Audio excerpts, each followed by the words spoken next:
Hello everybody, it's me again, Crazy Back Lady, and my little lady, Hello.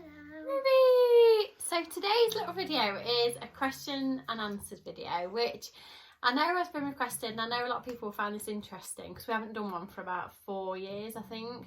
And these lovely questions have come from my two little lovely members. So they did join my channel, so part of joining my channel was to get to ask questions once a month. So if you were interested in joining and would like to do question and answers with us, then feel free to press the join button. Right, without further ado, Mr. James is ready. He's got all the questions. So I haven't looked at the questions. Well, I've skimmed through the questions when they sent them to me, but I haven't actually read them because I thought it'd be more interesting just to do it.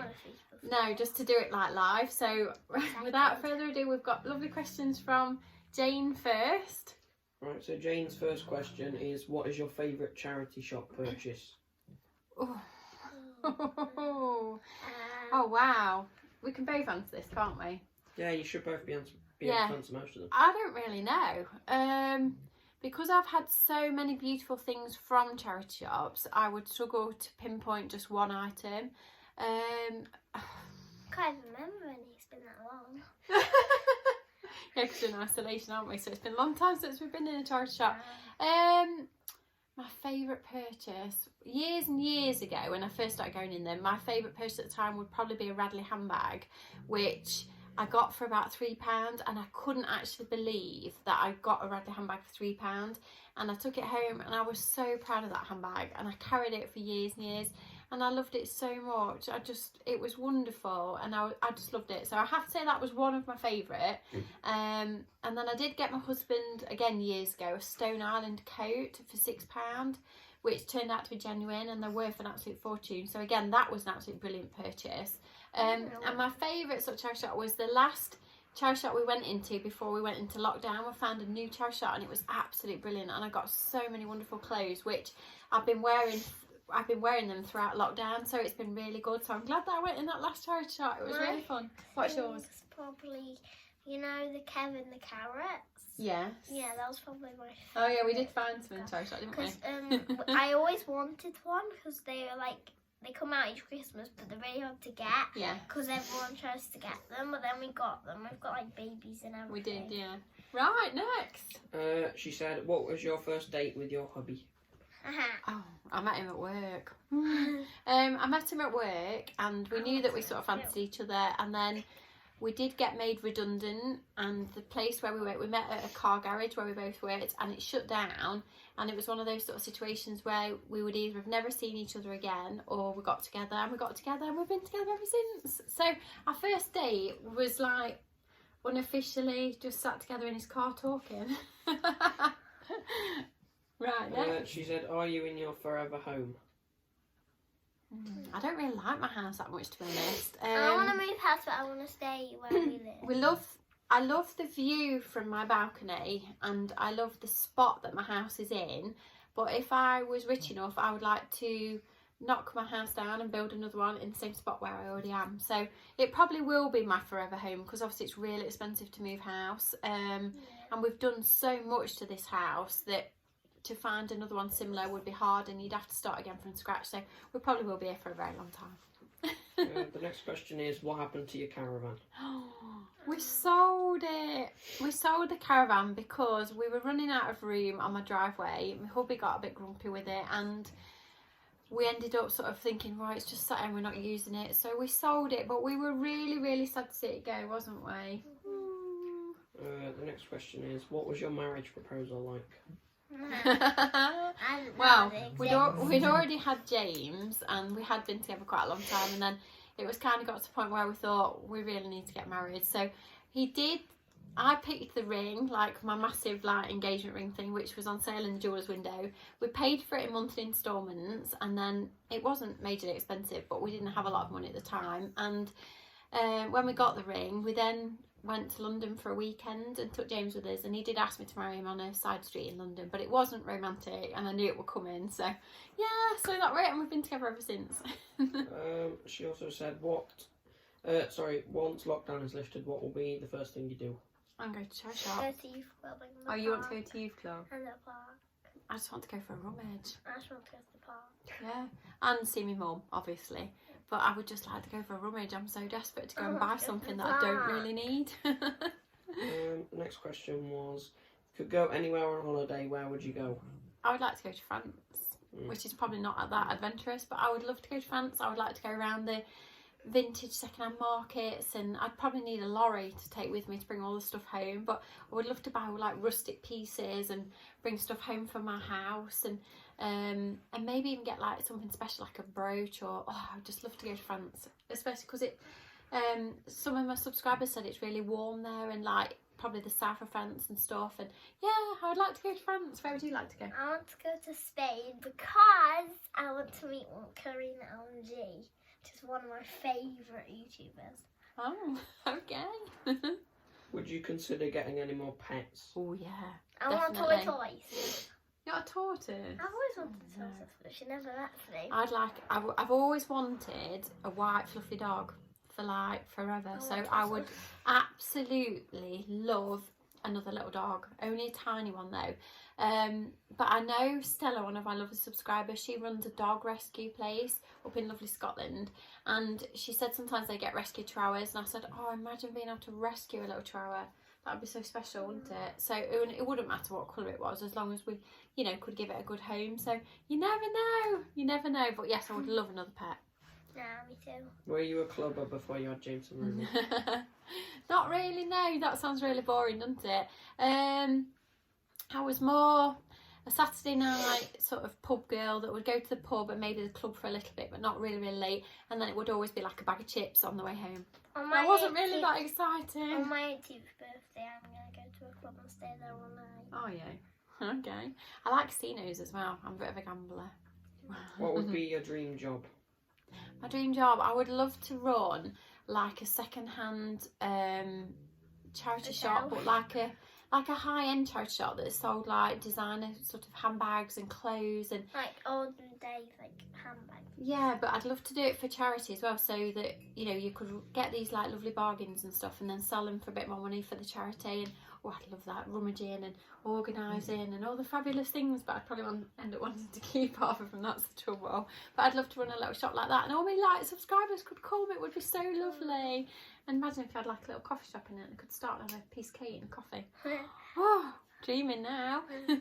Alright, that's all of Jane's questions. Oh, Jane, they were lovely questions. Thank you so What about my much. dream job? And then, Oh yeah, what's Ruby's dream job? Oh, yeah. My dream job is to work at Battersea Dog and Cats Hotel. Ah, so you want to look after the rescue dogs? Yeah, when we watch Paul O'Grady. I want to work there. Okay, lovely. Right, and then the next questions are from Victoria, Lovely Victoria. who joined on the live stream. Oh, she did, yeah. Question 1, does Lee like the colour pink? No. When I had a pink car, he definitely wouldn't use it. Why is And- that colour red? Yeah, he likes red. And when I had a pink car, I wouldn't drive it. He used to move off the drive, and that was it, and he'd moan.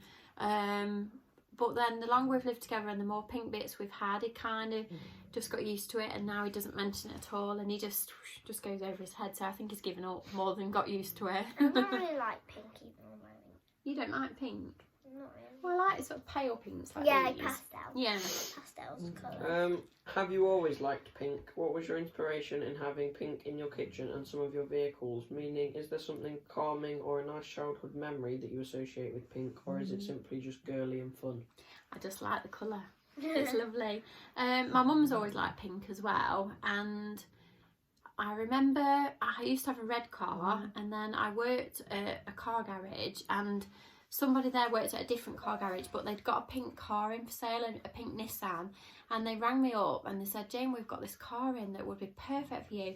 So they sent me loads of photos. They did me quite a good deal on part exchange for my red car.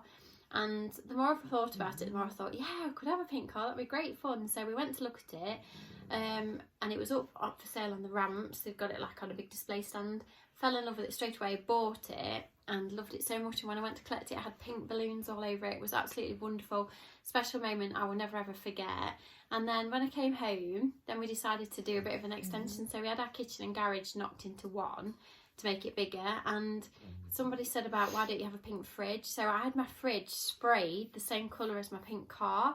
Then I had my oven sprayed pink, and then it kind of just went from there, really. So we went from like being just a bit red and a bit quirky to then being full on pink, and we've kind of been pink ever since. And we like pink. We don't have to have everything pink, do we? But just some things in pink are just so special. And when I had a pink Nissan, it was like this beautiful pale pink, like my top, and it was so beautiful, and people used to love it. It used to make everyone so happy. So I really love the pale pink. When I had a bright pink car, it wasn't the same. Nobody really bothered. It's really strange. But when I had the pale pink one, everybody loved it. So if it's pale pink, we absolutely adore it. So yeah, pink will always be special to me now. It's so lovely.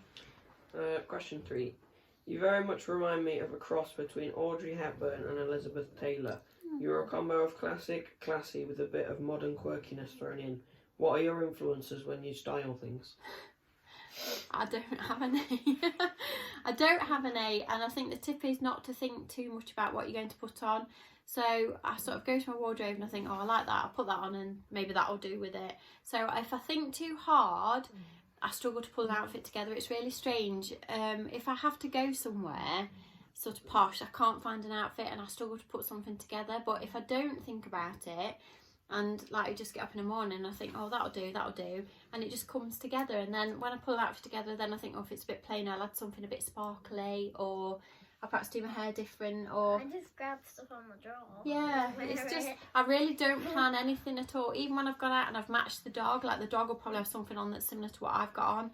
It's just pure coincidence, and I'm really not that like organised at all. And I just think, like yesterday I wanted to wear my pink little cravat tie thing, so when I laid in bed I thought, oh, I'm going to wear that, I've not worn that before.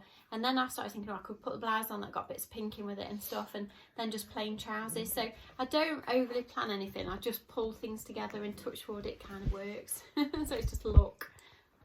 Next question. Finally, she said, like me, you love all things antique. My parents were antique and jewellery dealers. When did you start going to charity shops? Ooh. I didn't go to Chairshots till I was about 19. My mum used to go, well, she still does, my mum used to go in them, and jumble sales and car boot sales. And I can remember being a teenager, because my mum laughs about this, and I was walking down the street with lots of my friends, and I saw my mum going into a charity shop. I was absolutely horrified. So I hid from my mum and pretend I hadn't seen her, and I prayed that none of my friends had seen my mum going in this charity shop either. I was so embarrassed. And when I got home from school, my mum was laughing. She says, I saw you walk past the charity shop. She said, I knew you were embarrassed. She said, I was going to come out and go, hello. She said, but I didn't, because I didn't want to embarrass you. But she behaved herself and didn't embarrass me. But I used to love my mum coming home with bargains for me. Yes. But I didn't want to personally go in the charity shops. But I did start going in them when I was about 19, and I went in them in my dinner break and couldn't believe how amazing they were, and the stuff in them was just absolutely mind-blowing. The things you can buy are absolutely stunning. So I think from 19, obviously I'm now 41, amazing. I just love them, and once I went in them I was hooked. I used to hide from my friends as well though, because when I was probably in my 19s, 20s, when people went in charity shops, it wasn't seen as very cool. Whereas now I think it's really good, because it's quite trendy, isn't it, to go in charity shops now. Whereas when I was young, it was a bit, oh no, you don't want to go in there, they're a bit scruffy. But I love them. I absolutely love them so much. And antique places are just so fascinating. Like, you can own something that's really old and it's got so much history behind it, and it's just lovely. I love it so much. What do you think to them, Ruby? Do you like them more than new shops? Why? Cheaper. Yeah, you just get so much more for your money, don't you? Because new shops are a bit boring. Well, they can be, can't they? Yeah, I think that. Whereas you go in a charity shop and you buy something that you didn't even know that you needed, but you'll get something that's so amazing and so special. They're just absolutely brilliant, aren't they? Yeah. Amazing. Is that it? Yeah, that's everything. Ah, well, I hope you enjoyed that. That was our little questions and answers. Yeah, it makes you reminisce a bit, doesn't it? Yeah. Do one again next month. Yeah, we're going to do one again next month. So if you did want to be involved in our questions and answers, if you would like to join our little channel, then feel free. I hope you've enjoyed this. It's been fun, hasn't it? Yeah. Enjoyed the little questions. So many thanks for watching us. If you did enjoy this, then please subscribe to my channel and come and find me on Instagram as Mrs. Crazy Bag Lady. So we'll love you and leave you. We'll speak to you soon. Thanks for the lovely questions. Bye.